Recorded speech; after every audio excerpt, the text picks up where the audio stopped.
Seperti apa rasanya hidup di dalam terowongan Metro Gaza, Palestina? Bayangkan, dunia yang tidak pernah melihat matahari.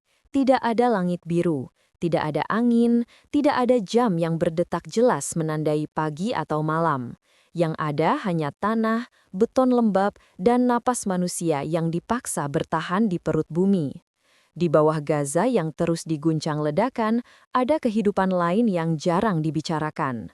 Bukan kehidupan para jenderal, bukan pula kehidupan yang tampil di layar berita, melainkan kehidupan orang-orang biasa, anak-anak, ayah, ibu, yang hidup berhari-hari, berminggu-minggu, bahkan berbulan-bulan di dalam terowongan sempit bernama Metro Gaza.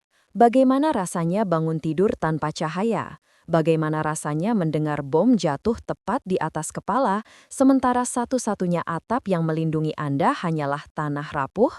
Bagaimana rasanya hidup berdampingan dengan rasa takut, bukan sebagai tamu, tetapi sebagai teman yang terus menempel? Cerita ini bukan tentang siapa yang benar atau salah. Ini tentang rasa, tentang manusia, tentang bagaimana kehidupan tetap berdenyut, bahkan di tempat paling gelap di bumi. Dan setelah Anda masuk ke cerita ini, mungkin Anda tak akan memandang perang dengan cara yang sama lagi. Assalamualaikum dan salam damai untuk kalian semua. Selamat datang kembali di War Story, channel yang menghadirkan kisah-kisah perang dari sisi yang jarang dilihat, sisi manusiawinya. Sebelum kita masuk lebih dalam, dukung channel ini dengan subscribe, nyalakan lonceng, dan tuliskan di komentar. Saya siap mendengar ceritanya sampai akhir. Semoga kalian selalu diberi kesehatan, perlindungan, dan hati yang tetap lembut meski dunia semakin keras. Sekarang, mari kita mulai. Langkah pertama menuruni terowongan Metro Gaza bukan hanya langkah fisik, tetapi langkah mental. Tangga tanah yang licin membawa tubuh semakin jauh dari suara dunia atas. Cahaya perlahan hilang, digantikan lampu redup yang berkedip seperti jantung yang kelelahan. Udara menjadi berat, lembab, bercampur bau tanah basah, keringat, dan karat besi. Setiap tarikan napas terasa lebih pendek, seolah paru-paru harus bernegosiasi untuk bertahan. Di titik ini, rasa takut bukan lagi kejutan, ia berubah menjadi latar belakang permanen. Orang-orang belajar berjalan membungkuk, berbicara pelan, dan menyingkirkan ego. Karena di dalam terowongan, suara bisa menjadi ancaman, dan ruang bukan milik satu orang. Disinilah manusia sadar, hidup tidak lagi soal kenyamanan, tapi semata soal bertahan.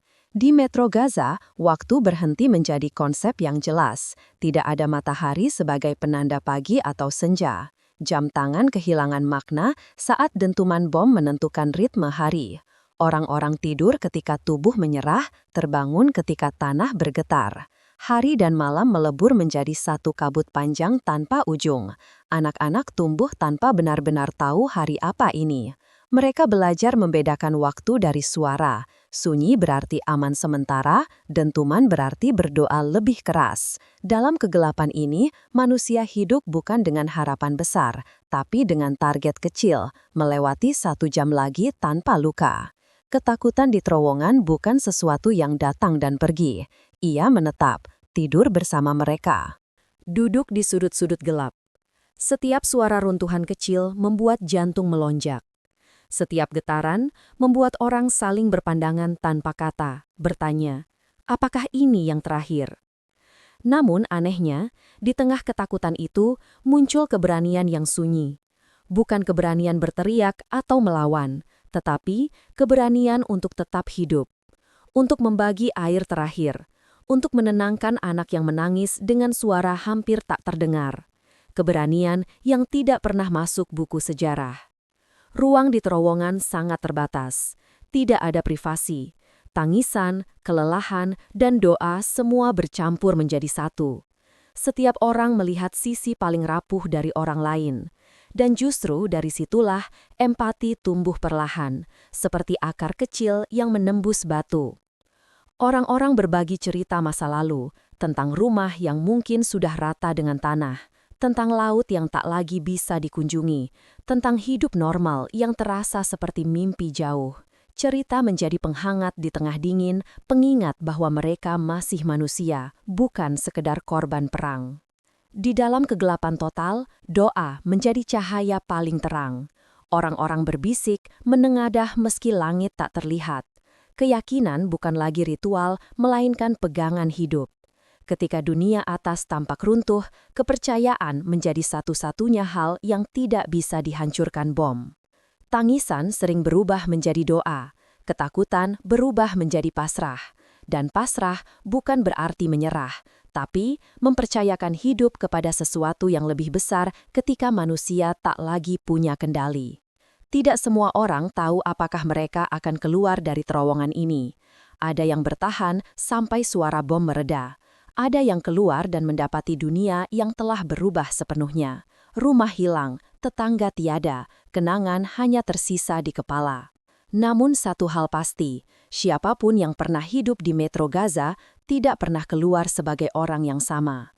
Mereka membawa kegelapan itu di ingatan dan ketahanan itu di jiwa. Hidup mereka menjadi bukti bahwa manusia bisa tetap manusia, bahkan di neraka buatan manusia sendiri. Cerita ini bukan untuk menakut-nakuti, bukan pula untuk menghakimi. Ini adalah pengingat bahwa di balik statistik korban ada napas, ada air mata, ada doa. Semoga kita tidak pernah terbiasa melihat penderitaan, dan semoga jika kita tidak bisa menghentikan perang, setidaknya kita tidak mematikan empati. Jika kisah ini menyentuh hati Anda, subscribe War Story. Bagikan video ini agar lebih banyak orang mendengar suara yang terkubur di bawah tanah. Tulis di komentar, saya berdoa untuk kemanusiaan, karena kisah perang bukan hanya tentang pertempuran, tapi tentang manusia yang berusaha tetap hidup. War Story.